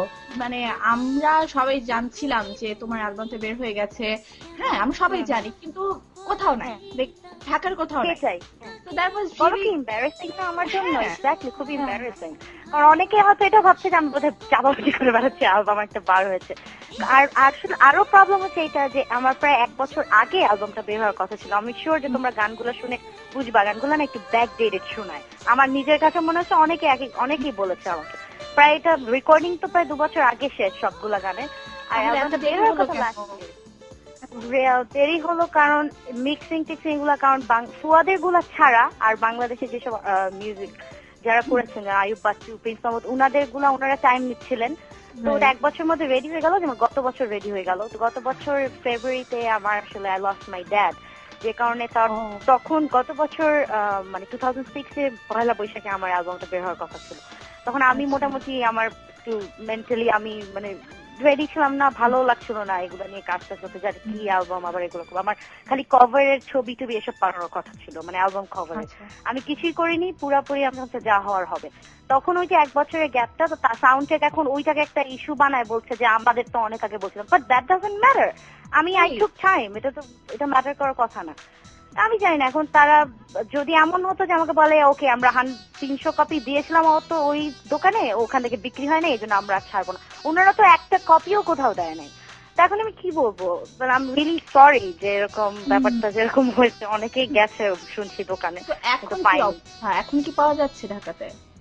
এখনো সম্ভবত না, তারা বলছে যে স্টেডিয়ামে বোধহয় একটা দোকান আছে সাউন্ড টেকের, ওদের শোরুম বা সামথিং ওখানে। বাট আবার একজন আমার ফ্রেন্ড বললো ওখানে গেছিল নিউ মার্কেটে, কিন্তু নাই।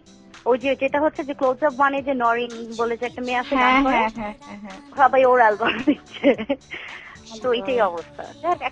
এখন আমি জানি না, I kind of like gave up, যে আর কি কত ফোন করে করে এরকম মানে। আর গানগুলো এত অসাধারণ, মানে তুমি বললা যে মানে একটু ব্যাকডেটেড তোমার কাছে শোনাচ্ছে, বাট অনেস্টলি আমার কাছে গানগুলো খুবই ভালো লেগেছে।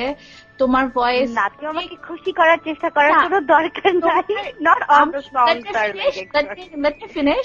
যে গানটার কথা আমি বলতে চাচ্ছি সেটা হচ্ছে যে এটা কি অতলান্তিক পারে আর অতল্যান্টিক পারে, কোনটা? না, অতলান্তিক পারে। ও আটলান্টিকটাই তো বাংলায় অতলান্তিক বলে, এর জন্য একটা অতলান্তিক পারে। আচ্ছা, তো এই গানটার কথা কি বলবো, লাইক এরকম লং ডিস্টেন্স রিলেশনশিপ নিয়ে গান আমি এর আগে কখনো শুনি নাই, মানে বাংলায় কখনো নাই। It sounded so sweet. গানটার সাথে আমি পার্সোনালি লাইক রিলেট করতে পারছিলাম। It melted my heart. গানটা সুন্দর, হ্যাঁ। গানটা কিন্তু আসলে কোনো lover, it's not for like lovers এরকম কোনো কিছু কিন্তু না। গানটা আমার সাথে যে গেয়েছে ফার্শিদ হচ্ছে আমার খালাতো ভাই। কৃতিক ফেটের ফার্শিদ? না না না, ও কৃতিক ফেটে না, ও আছে পেন্টাগনে। ও হচ্ছে আমার খালা যে আবিদা সুলতানা, ওনার ছেলে। আচ্ছা আচ্ছা, হ্যাঁ। ও হি ইজ নট, অনেকে কৃতিক ফেটের যে ফার্শিদ সে ও ডিফারেন্ট। আমি তো এখন ওর সাথে আমি আর ও না, আমরা পিঠাপিঠি ভাই বোন, মানে কাজিন আর কি, ভাই বোনের মতো রিলেশন। ও হঠাৎ করে বললো যে লেটস ডু আ সং, তোর অ্যালবামে একটা গান কর যে আমার। তারপরে আমার কথাটা ও মানে বাচ্চু মামা যে আয়ুব বাচ্চুকে বলার পরে যে ছেলেটা লেখে ওনার জন্য, উনি লিখলো, বাট দেখলাম বেশ মিলে গেল, বাট একটু ভালোবাসাটা একটা কথাবার্তা আছে, বাট পুরো গানটা মেইনলি যে আমরা লং লস্ট ফ্রেন্ডস আর কি, যে অনেক এরকম টাইপের আর কি। হ্যাঁ, বাট খুব সুন্দর গানটা, খুবই সুন্দর গানটা। শুধু ওটা না, তারপর হচ্ছে আমার আমি, তারপর হচ্ছে অবিনাশী সর্বনাশী, এই গানটা মানে খুবই সুন্দর হয়েছে আমার কাছে। পুরো অ্যালবামের মধ্যে খুব ভালো লেগেছে সবগুলো গান। যেমন আমি নিজ পার্সোনালি যদি আমি মানে এরকম যদি হতো যে আমি এই অ্যালবামটা কারো মানে এটা অন্য কারো অ্যালবাম আমি শুনছি, আমার সব গান ভালো লাগতো না। যেমন ধরো প্রিন্স মাহমুদের গান, যেমন আমার কোন গানটা, যে আজ তুমি এই গানটা, হ্যাঁ হ্যাঁ, ওই গানটা শুনো। আর আজকে ইউ ক্যান টেল যে গানটা বোধহয় বেশ আগে করা, কারণ আজকে যে প্রিন্স মাহমুদের যে নতুন একটা অ্যালবাম বেরিয়েছে মাহাদি ক্লোজ আপ ওয়ানের, যে মালিক রাব্বানা, গানটা শুনছো তোমরা? গানটা সুন্দর না? I really like the song, আমার খুব মজা লাগছে গানটা।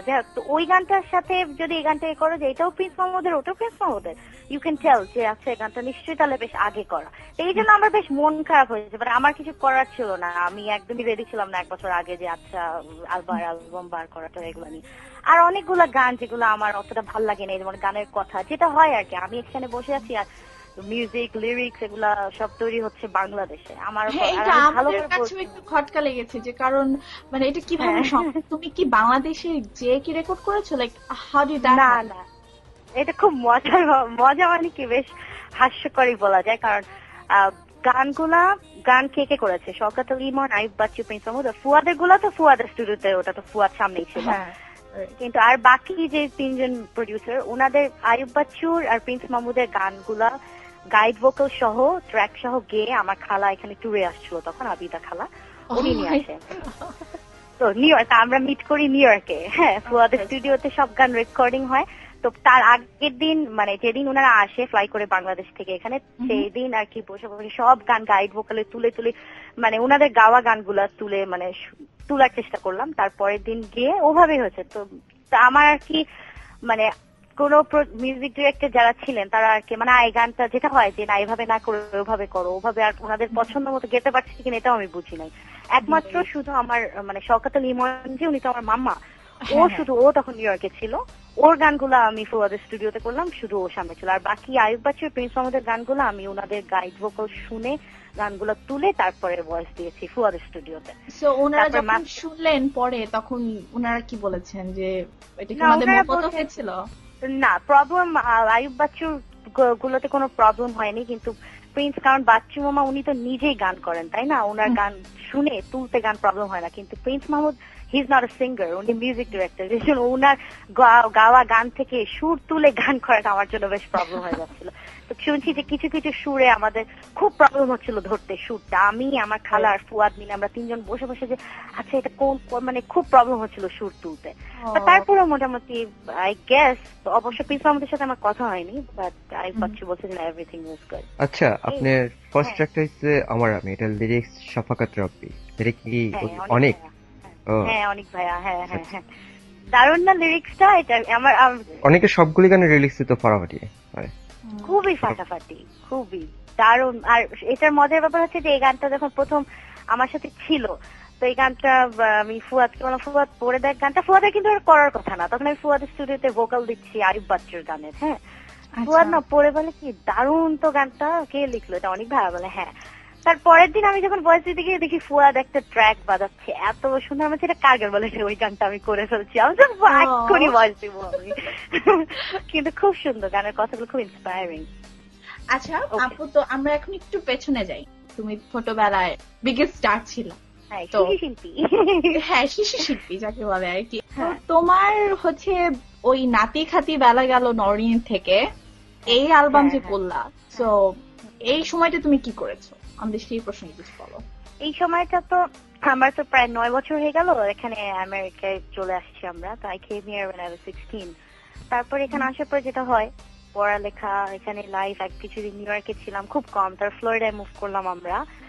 এর মধ্যে একটা মানে লাইফ যেটা বলে এখানে তো লাইফ কেটে যায় কোনো না কোনো ভাবে, পড়ালেখা এসব নিয়ে খুব অনেক ব্যস্ত, তো সবাই অনেক ব্যস্ত। হ্যাঁ সেটাই, লাইফ সবারই একই অবস্থা, সেটাই সব। তোর মধ্যে গান যেটা, গান তো ছাড়িনি অবশ্যই, জাস্ট অ্যালবাম বের হয়নি, কিন্তু গান করে যাচ্ছিলাম। আমার প্র্যাকটিস সব, সকালে উঠে রেয়াজ করা, কিংবা আর বিভিন্ন জায়গায় শো করি, আমি অনেক শো করি আর কি, এখানে ওখানে অনেক স্টেজে শো করি।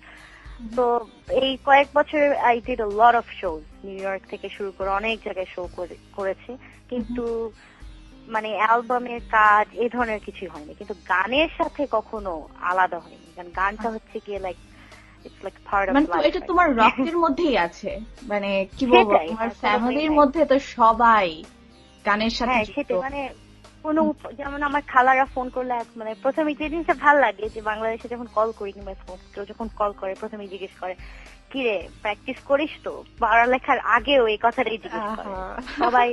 আর খালারা সবসময় কেউ না কেউ আসছে, যেমন মামা খালারা কেউ না কেউ শোয়ের জন্য আসছে, তো গান করতেই হবে। It's like sort of like pray করা আর কি। আমাদের ফ্যামিলিতে গানটা একটা রিলিজনের মতন, যে অ্যালবাম বের না হোক, তোমাকে কেউ শিল্পী হিসেবে না চিনুক, লাইক ইউ হ্যাভ টু নিজের জন্য করা। এক্স্যাক্টলি, নিজের জন্য করা, সেটাই। তো তোমার প্রথম অ্যালবাম কোনটা ছিল? নিশ্চয়ই মানে অনেক অনেক আগেকার কথা। প্রথম অ্যালবাম ছিল আমার নাতি খাতি, আমি গাই 1987-এ। তারপরে আমার অ্যালবাম যেটা নাতি খাতিটা ইয়েতে, কিন্তু ওই 1987 নাতি খাতি গাওয়ার পরেও আরো বিভিন্ন অনুষ্ঠানে, ছোটদের অনুষ্ঠানে গান করতাম। ওই সবগুলো অনুষ্ঠানে যা যা গান করেছিলাম ওগুলো সব মিলায় একটা অ্যালবাম বার হয়েছিল। ওটা বোধহয় 89-এ অথবা 90-তে, আমি শিওর না, 90-তে, 1990 নাতি খাতি টাইটেল। হ্যাঁ, নাতি খাতি টাইটেল এই অ্যালবামটা বার হয়েছিল। প্রথম অ্যালবাম ছিল আমার নাতি খাতি। এখানে আমার একটা কোশ্চেন ছিল, নাতি খাতি অ্যালবামের লিরিক্সটা জানি কি, একটু গায়ে শোনান তো। প্লিজ আপু। কোনটা? নাতি খাতি বেলা গেল কি পারলাম না।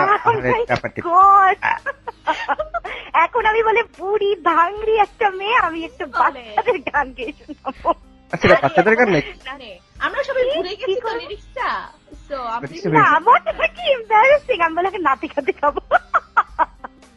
তোমরা গাও, ও ভালো কথা। আমি কিন্তু প্রথম তোমাদের পোলাপেন.com যখন প্রথম আসলাম, আই ওয়াজ লুকিং ফর নাতি খাতি বেলাগুলো, আমার অ্যালবামটা আমি সেই ছোটবেলায় গাওয়াটা খুঁজছিল। আমাকে ফুয়াদ বলে কি তুই polarvine.com এ খোঁজ। আমার আচ্ছা ঠিক আছে গেলাম, তারপরে দেখলাম নাতি খাতি আছে কিন্তু চাইমের গাওয়াটা। আমার তো আমারটা আমি কই পাই, পরে নিউ ইয়র্ক থেকে আনিয়েছিলাম একজনকে দিয়ে। তো এখন হচ্ছে আমাদের গেয়ে শোনাও, এইটা আমরা রেকর্ড করে এইটা আমরা দিয়ে দিব সাইটে। নাতি খাতি যেতে হবে কেন? আচ্ছা সিগনেচার সং। না এখন you have to Singh it.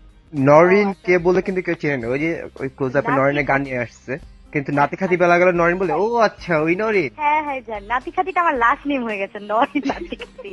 It's like my last name now. এটা তোমাদের আমার সাথে গেতে হবে আর কি। খুবই লজ্জা, আমি মাথা যাচ্ছি, আমি বলে এখন নাতি খাতি গাবো।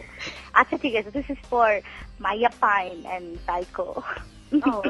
Thank you. আচ্ছা বাচ্চাদের মতো করেই গাই, আর কি করবো। নাতি খাতি বেলা গেল ছুটি পারলাম না, আহারে সদর বিরমা।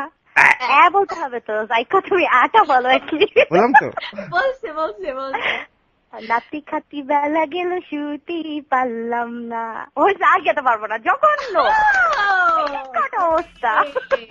Thank you. আহা সেই পুরানো সেই দিনের কথা, অনেক পুরানো সে কত আগের কথা। হ্যাঁ লাইক 17-18 years ago, রাইট? তুমি ওই সময়টা কি মিস করো না? যে হ্যাঁ প্রচন্ড মিস করবো না। তখন আমি না তখন এত ছোট, I was 5 years old. আমি না জানিও না যে আমি টিভিতে গান করলাম। হঠাৎ আমি একদিন খেয়াল করলাম যে আমাকে সবাই নরিনের বাদে নাতি কাটি বলে ডাকে। কিভাবে জানো? হঠাৎ একদিন আমি দেখলাম, I don't even remember, like আমার নাতি কাটি যখন কথার কথা অনুষ্ঠান আমি করলাম, ওটা এয়ার হলো যেদিন, ওই দিনের কথাও আমার মনে নাই। শুধু আমার মনে আছে তারপর থেকে আমি রাস্তায় বার হলেই বাইরে তালে মার্কেটে গেলে মানুষজন দেখে ছবি তুলে এই যে নাতি খাতি বলে আদর করছে, এই আর কি। তারপর থেকে তো তুমি কি মানে বাংলাদেশে কি যাবে না? হ্যাঁ হ্যাঁ, আই এম গোয়িং ব্যাক। আমার আসলে ফ্যামিলি, আমার মা, আমার ভাই, ওনারা চলে যাচ্ছে বাংলাদেশে একবারে। আচ্ছা সেপ্টেম্বরে। মাই ব্রাদার হিজ জাস্ট 12, তো ওরা বাংলাদেশ চলে যাচ্ছে। তা আমার পড়ালেখাটা বেশ গ্যাপ পড়ে গেছে একটা, যে বাবা মারা যাওয়াতে আমি পুরো এক বছর পুরাই মানে আমি ড্রপ করেছিলাম কলেজ।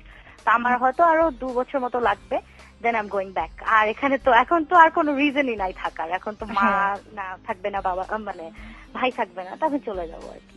আর তুমি দেশ ছেড়েছো বলে আমার যেটা মনে হয় যে আমরা কিন্তু অনেক মিস আউট করেছি, মানে তোমার অনেক গান আমরা শুনিনি। সো দ্যাটস তুমি যদি দেশে যাও তাহলে হচ্ছে আমরা তোমার আরো বেশি গান শুনতে পারবো। এন্ড আই থিঙ্ক যে তুমি এখন যে কথাগুলা যে বললা, যে কষ্ট পেয়ে যে বললা যে তোমার অ্যালবাম এরকম করে ছাড়ছে না, তোমার গানে এরকম একটা গ্যাপ পড়ে গেছে, সো তখন তুমি নেক্সট এ পুরো স্যাটিসফাইড হয়ে তুমি কাজ করতে পারবা। হ্যাঁ সেটা, তখন আমি আরো বসে মিউজিশিয়ানদের সাথে বসে আমি কোন জিনিসটা চাচ্ছি, কিরকম লিরিক্স চাচ্ছি, ওটাও করতে পারবো। আমি এখানে একটু কথা বলি আর কি।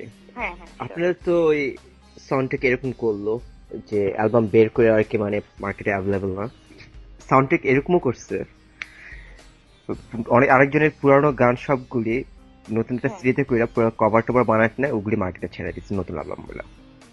সো ওইটা মানে এটা তো অনেক ভালো। যেটা উনি বলছিলেন, আমি ওনার সাথে একটু আগে কথা বললাম, so he was really upset. আচ্ছা আমি বুঝি না তাহলে ওনারা কিভাবে মার্কেটে, মানে মানুষ কেউ কিছু বলার নাই বাংলাদেশে যে এরকম একটা কোম্পানি সাউন্ডটেক, কারো কিছু বলার নাই যে ডোন্ট ডু দিস? এত আর্টিস্ট বাংলাদেশে কি বলবে এখন? এখানে তো বলার তো কোনো কিছু নাই তো।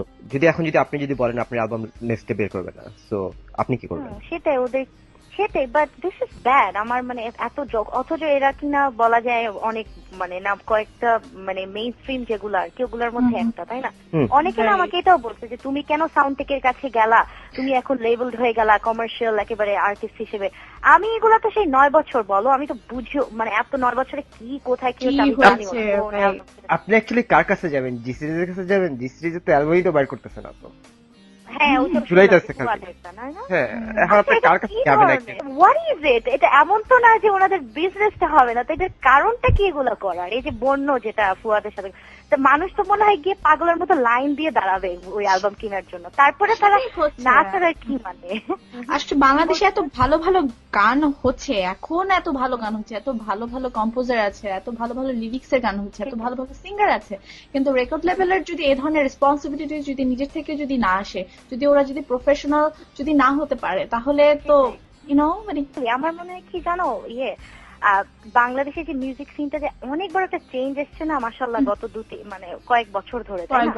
আমার মনে হয় যেমন অনেক আমার এই যে রেকর্ড যারা ছাড়ে যে কোম্পানিগুলা, তারা এরকম বিজনেস বেশিরভাগ তো ডেফিনেটলি এরা নিশ্চয়ই, আমি জানি না এরা কত দূর শিক্ষিত কিংবা কি, বাট আমার মনে হয় আমাদের মতন আমরা যদি বাংলাদেশে চলে যাই, আমরা যারা এখানে পড়াশোনা করছি কিংবা বাংলাদেশে যারা পড়াশোনা করছে, আমাদের এরকম কারো শিক্ষিত মানে ইয়াং ছেলে মেয়েদের উচিত আগায় এসে যে এই বিজনেস গুলো হাতে নেওয়া, আমরা এখন করবো, তাহলে অনেকই মানে ভালো হবে, অনেক ভালো হবে।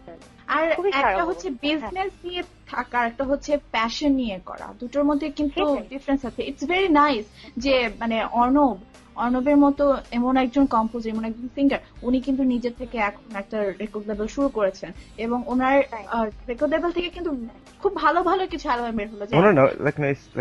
he is the CEO, I guess. He is the CEO, so so it's very nice to see যে যারা মিউজিকের সাথে একদম ওতপ্রোতভাবে জড়িত তারা এগিয়ে আসছেন। হ্যাঁ, সেরকমই হওয়া উচিত।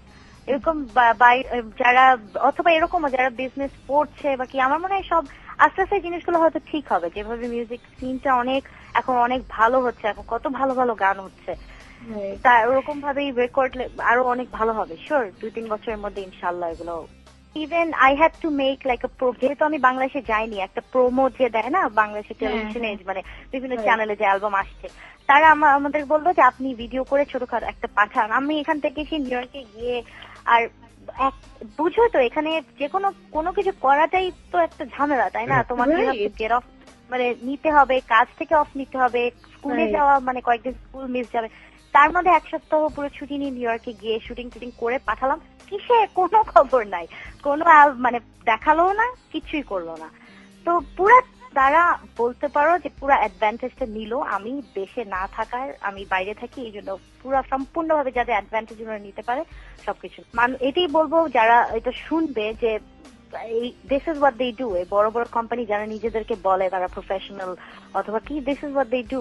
মানুষের পুরো অ্যাডভান্টেজ নাই, মানুষের কিছু যখন করার থাকে না তখন তারা এগুলো করে, কিছু করার নাই। বাট ইনশাল্লাহ যদি আবার কখনো বাংলাদেশে গিয়ে যখন যাব, আরো 4-5 বছরের মধ্যে যদি আবার অ্যালবাম করে ইচ্ছা, তখন ভেবে দেখবো।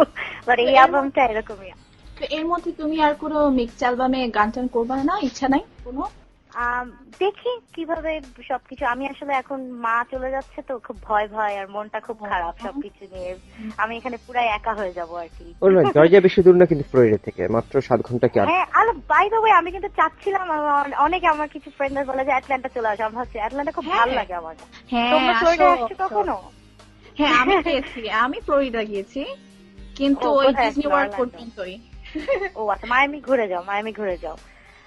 ও তো এখনো ছোট মানুষ, মোস্টরল উনি তো এখনো ছোট মানুষ, ওই ডিজনি ওয়ার্ল্ড। ও হ্যাঁ, তো শিশু। দাঁড়া, আমি শিশু না। আব্বু সাথে যেতে হয় তো, আমি তো কোথায় যেতে পারি, লজ্জা পাই। মায়ামিতে যাবো, সবার কাপড় চোপড় দেখে লজ্জা পাবো তো। না, এটা কিন্তু একটা ভুল ধারণা। মায়ামির মানুষ মনে তোমার ওরকম মনে হতো না, মায়ামির লোকজন একদম ওরকম না। That's the thing. ওই আপনি আমাকে একটা কথা বলছেন না, যার মনে যা আর কি, কিছুক্ষণ আগে আর কি, যার মনে যা। এখন আমি আর হ্যাঁ, সেটাই তো। জাইকো, তো তুমি আসি নাই ফ্লোরিডাতে কখনো? জি আসছি। ফ্লোরিডা কিন্তু খুবই সুন্দর, মানে আমার খুবই ভালো লাগে ফ্লোরিডা। মায়ামি স্পেশালি অন্যরকম একটা ভাব। কেউ যখন জিজ্ঞেস করে কোথায় থাকেন, মায়ামি, খুব আপনি মায়ামি থাকেন, খুব ভালো লাগে। আমার মনে হয় তুমি যদি আসো, তুমি আই এম হিয়ার, তারপর পুনাম থাকে এখানে, আমরা সবাই মিলে মজা করে যেতে পারি। যাই হোক, ও ভালো কথা। আমার আসলে হলো, আমার অ্যালবামের শেষ পর্যন্ত রিলিজ যে মোড়ক উন্মোচন বলে না, হ্যাঁ হ্যাঁ হ্যাঁ হ্যাঁ, ওটা হলো যে এখানে আমাদের এখানে হাবিব ওয়াহিদ ওনার শো ছিল। ওখানেই হলো শো এর আগে ফেরদৌস ওয়াহিদ আর কি মোড়ক উন্মোচন করলো, তো ওটা বেশ মজাই হয়েছে। তো খুব সুন্দর। প্রথমে আমার অবিনাশী শব্দরাশি যে গানটা, গানটা দিয়ে এখানে ফ্লোরিডার একটা গ্রুপ অফ খুব ভালো একটা ডান্স গ্রুপ আছে আমাদের মায়ামিতে, খুব ভালো নাচে ওরা। ওখানে স্প্যানিশ, ইন্ডিয়ান, বাঙালি মেয়ে অনেক মিক্স আছে। ওরা খুব সুন্দর একটা কোরিওগ্রাফি করেছিল, এত সুন্দর হয়েছে নাচটা বলার মতো। এই আর কি। আর হচ্ছে তোমার আর ফিউচার প্ল্যান আছে, লাইক লং রানে তুমি কি করতে চাও? ফিউচার প্ল্যান না, গান বাজনা তো যেমন বললাম, যেটা যে আই উইল কিপ সিং মানে গান গাবই, এটা তো মানে সিঙ্গার হতে হবে এমন কোনো কিছু না, গানটা হচ্ছে গিয়ে ব্রিথ করার মতো গান আমি করবোই। আর আমি আসলে ব্রডকাস্টিং এর উপর পড়ছি, তো আমার ইচ্ছা হচ্ছে বাংলাদেশে গিয়ে অ্যাকচুয়ালি বিহাইন্ড দ্য ক্যামেরার পিছে কাজ করার খুব ইচ্ছা, ইনশাআল্লাহ। বাংলাদেশে গিয়ে আমি এরকম কিছু একটা করতে চাই। আর তখন তোমাদেরকে ভিডিও পাঠাবো, হয়তো নরিনের ভিডিও, ডিরেক্টর নরিন ভিডিও পোলাপাইন.com এ দেখা যাবে ইনশাআল্লাহ। বাট তোমাদের ওয়েবসাইটটা খুব জোস, খুব কুল, খুবই মজা লাগে আমার কাছে, খুবই মজা। আর সবচেয়ে মজার ব্যাপার হচ্ছে যে পোলাপাইন নামটা আর তোমার নাম মাইয়া pine, I don't know who came up with this name, এত ইউনিক বলার মতো না। আপু খুবই ভালো লাগলো তোমার সাথে কথা বলে, খুবই ভালো লাগলো। ইউ আর মানে কি বলবো, এত ফ্রেন্ডলি। আমি আর ভাবছি কি জানো, যে এরকম কথা বলে যাচ্ছে, আমি মানুষজন শুনে কি বলবো, যাতে কি এরা তিনজন মিলে চাই কে করেই যাচ্ছে, কোনো মানে কথার কোনো আগামাতে নাই, উল্টা পাল্টা বলে যাচ্ছে, আমার মানুষ না মারলে হয়। যাই হোক, আমারও তোমাদের সাথে কথা বলে খুব মজা লাগলো। আমি এখন মাঝে মাঝে কল করে আড্ডা মারবো তোমাদের সাথে, ওটা মানে রেকর্ড হোক না হোক, খুবই মজা লাগে। মানে এত ভালো লাগছে তোমার সাথে কথা বলে, আর হচ্ছে মানে সবকিছু। আর আমরা চাচ্ছি যে তোমার মানে যে একটা এর মধ্যে তোমাকে পড়তে হলো এই তোমার অ্যালবাম নিয়ে, হোপফুলি নেক্সট টাইমে আর এরকম হবে না। হ্যাঁ হ্যাঁ ইনশাআল্লাহ। ওকে, ভালো থাকো তাহলে। থ্যাঙ্কস। ওকে তাহলে, খোদা হাফেজ। ওকে, bye bye.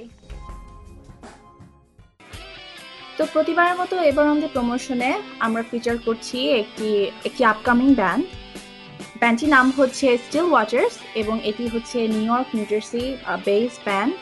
Mainly they do rock, hard rock. আমাদের প্রোগ্রামে হচ্ছে তাদের একটি জোস ডেমো আছে, ডেমোটির টাইটেল হচ্ছে আকাশ বাড়িয়ে দাও। গানটির ছোট্ট একটি হিস্ট্রি আছে। ব্যান্ডটির দুজন মেম্বার শোভন এবং ওয়াফি, তারা দুজনই হচ্ছে দৃষ্টিপাতের মেম্বার, এবং তারা কাজ করেন with under privilege people in Bangladesh, এবং তারা নিউ ইয়র্কে একটি শো করছিলেন। তো সেই শোতে এই গানটা তারা বেসিক্যালি করেছেন, এবং তারা কন্ট্রিবিউট করেছে তাদের প্রতি। সো চলুন আমরা আর কথা না বাড়িয়ে আকাশ বাড়িয়ে দাও শুনি।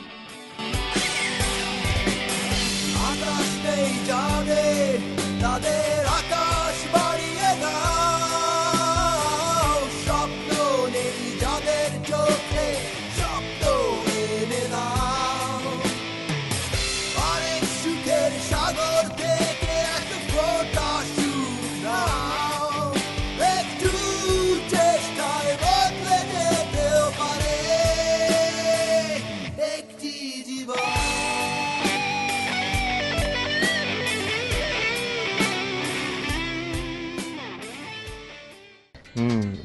আসলে গানটা অনেক কথাগুলো কি সুন্দর না? আচ্ছা ঠিক আছে, আজকে আমরা এখানেই শেষ করছি। সবাই ভালো থাকবেন, সুস্থ থাকবেন। আর যাবার আগে আমরা একটা গান শুনতে শুনতে বিদায় জানাবো, সেটা হচ্ছে আমাদের টপ 5-এর যে রানার আপ যে হয়েছে তিশমা, ওর একটি গানটি খুব মজার। And see you guys in forum. Bye. খোদা।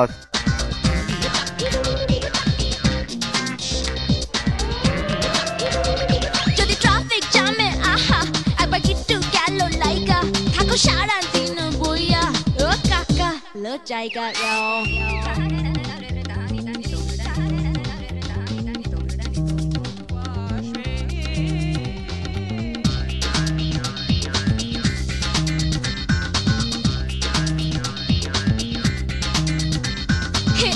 কালচার বাবা, দেখো গিভ অ্যান্ড টেকের খেলা, যার আছে অনেক টাকা সে মস্ত ট্যালেন্ট বাবা।